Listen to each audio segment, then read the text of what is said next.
Madame, Monsieur, bonjour et bienvenue ici. Vous nous rejoignez sur Médian TV. Médian TV Afrique, la 29e édition des journées cinématographiques de Carthage de Tunisie, prévue en novembre prochain, se prépare activement.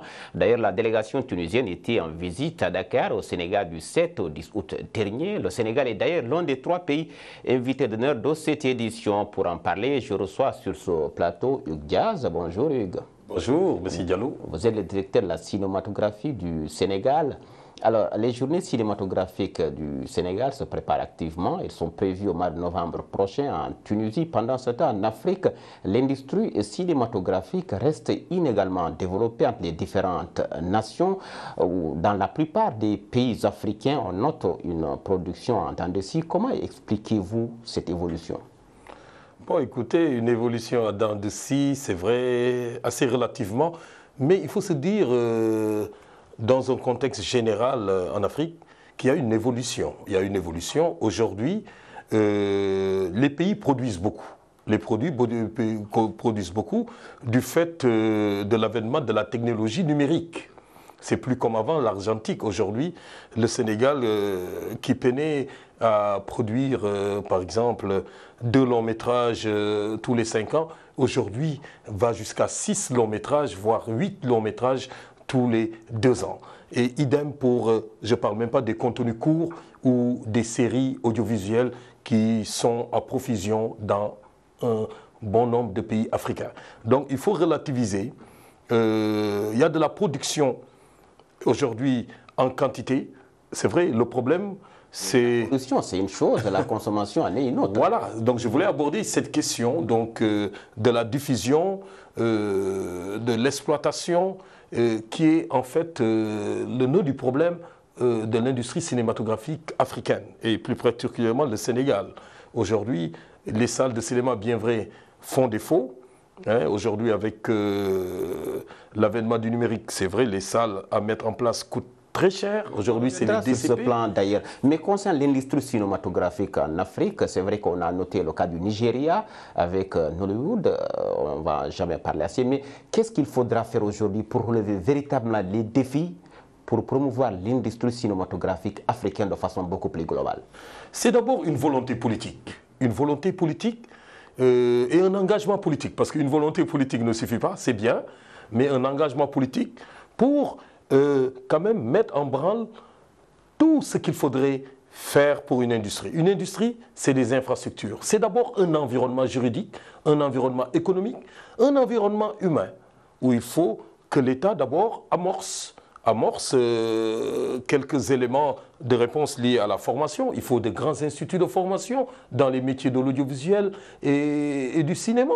Il faut des infrastructures, des studios. Ça, on n'invente pas la roue. Il faut des studios de production. Être autonome dans sa production. C'est ce que bon nombre de pays ne savaient pas faire. Avant, on produisait, on tournait tout en Afrique, on tournait tout au Sénégal. Toute la post-production se fait à l'extérieur, dans les pays du Nord. Hein, ou bien, c'est vrai, heureusement, nous avons, avec certains pays comme le Maroc, des accords de coproduction qui nous permettent, et le Maroc a bien vu, de mettre en place des industries techniques pour quand même assurer toute la chaîne de valeur de l'industrie cinématographique. C'est-à-dire produit, post-production et après diffusion et exploitation. Donc c'est cette chaîne de valeur qu'il faut reconstituer et pour cela, il faudrait un engagement de l'État. Et après, une organisation. Parce qu'aujourd'hui, ce qu'on constate, c'est vrai dans le domaine culturel, les organisations professionnelles ne sont pas à niveau. Au Sénégal, par exemple, je me plains que dans la culture, nous n'ayons pas de syndicats forts de la culture, ou bien du cinéma, ou bien du chambre. En parlant d'organisation, pour rebondir sur votre propos, est-ce que ce festival de Carthage pourrait constituer un début de réponse à tout ce que vous avez avancé comme raison pour lancer l'industrie cinématographique africaine? Ah oui, il est très structurant ce festival. Ce festival est l'un des plus anciens d'Afrique, bien avant le FESPACO. Les journées cinématographiques de Carthage en Tunisie datent de 1966. Et les pionniers, c'était Tahar Cheria et Sembène Ousmane, qui ont, d'une volonté commune, ont dit, mais écoutez, il faudrait que nous prenions nos destins en main. Nous sommes de nouveaux États indépendants. Il faudrait qu'aujourd'hui, que nous-mêmes, nous puissions prendre notre destin en main dans ce domaine cinématographique de l'image de l'Afrique. Et ils ont mis en place ce cinéma, qui est un festival très structurant à tous égards. C'est un festival qui façonne déjà, qui aide à l'éducation par l'image, à l'éducation par, par l'image, c'est-à-dire former les jeunes, les populations à la cinéphilie. Déjà, ça, c'est un point très important si on veut faire d'un pays le fer de lance d'une industrie. Il faudrait qu'on ait une population cinéphile. Et ça, c'est les ciné-clubs, c'est beaucoup de choses. Et les festivals, ce JCC le font. L'autre aspect, c'est des cadres qui permettent des coproductions. Parce que j'ose dire qu'à partir des JCC, de nombreuses coproductions sud-sud ont pu voir le jour. Je prends le film Camp de Karoy de Samuel Ousmane, où vous avez vu, la Tunisie a participé. Et au-delà même de cette participation à la coproduction, nous avons eu l'apport de différents acteurs de tous ces pays qui ont connu le phénomène des tirailleurs sénégalais, africains, et donc qui ont contribué à ce film. On a eu des Tchadiens, des Burkinabés, des Béninois. Justement, et c'est grâce à ces festivals, à ces rencontres, qu'on arrive à bâtir de ces projets. Justement, Igaz, en parlant de JCC, le Sénégal est l'un des pays invités d'honneur de cette 29e édition. Comment appréciez-vous ce choix porté sur le Sénégal? Vraiment un choix vraiment qu'on est en train de bien mesurer, un challenge, mais c'est à la fois, comme je le disais, une reconnaissance et un respect qu'on porte à ce cinéma sénégalais qui était le cinéma pionnier en Afrique subsaharienne. Ça, les gens vous le disent. Le point de départ du cinéma subsaharien, ce fut le Sénégal. Venir à ces fondamentaux pour dire, et ça, les fondamentaux des JCC, qui disent que non, nous sommes ancrés dans l'Afrique et dans l'arabe, et c'est cela. Il a fallu attendre 29 ans. 29 ans, oui, parce que 29 ans, c'est aussi des moments de maturité. Le Sénégal a connu des hauts et des bas, vous le savez.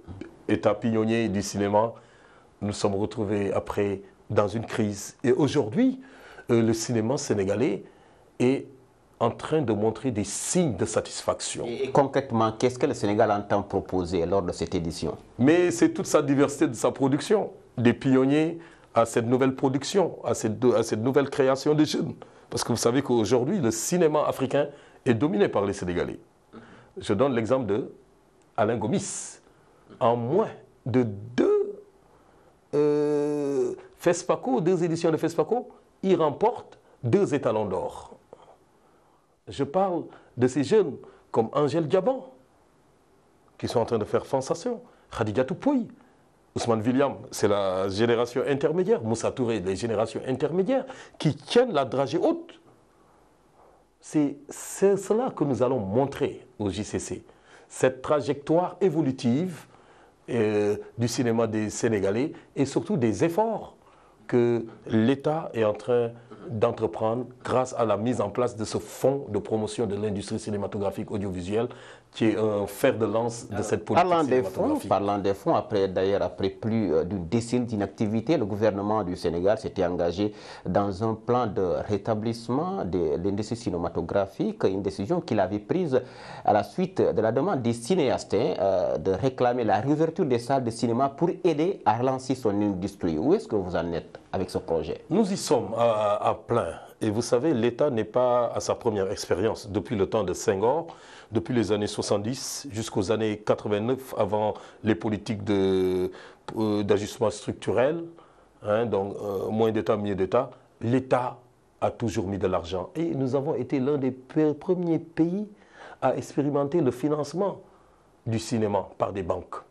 On se rappelle des comptes USB, tout ça, et tous les fonds qui ont existé avant, les sociétés qui ont existé, la SIDEC qui gérait le parc.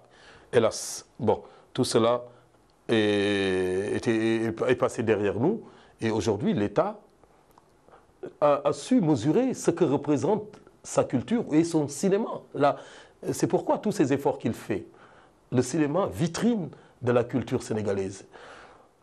le cinéma vitrine et expression de ces populations. C'est pourquoi, effectivement, on fait des efforts dans le financement de la production. Nous allons faire des efforts dans la réouverture, dans la diffusion, parce qu'aujourd'hui, c'est ça le mal. Produire, c'est bien, mais comme vous le dites, mais diffuser, que ces produits aillent auprès des populations, ça, c'est notre challenge. Et aujourd'hui, nous nous battons. Il y a des projets que nous avons soutenus de réouverture des salles. Nous sommes avec le secteur privé, parce que c'est ce que j'ai dit. Le cinéma, lorsqu'il marche, c'est le secteur privé qu'il faut activer, qu'il faut mettre devant, hein, pour qu'il puisse faire les investissements et créer cette richesse, ces emplois. Hein, et c'est ce que nous faisons en accompagnant la production, en accompagnant l'exploitation, la diffusion et la promotion. Merci Hugues Dias d'avoir répondu à notre invitation. Mais merci M. Diallo, ça fait un plaisir. Merci également à vous d'avoir été des nôtres. L'information continue sur notre antenne.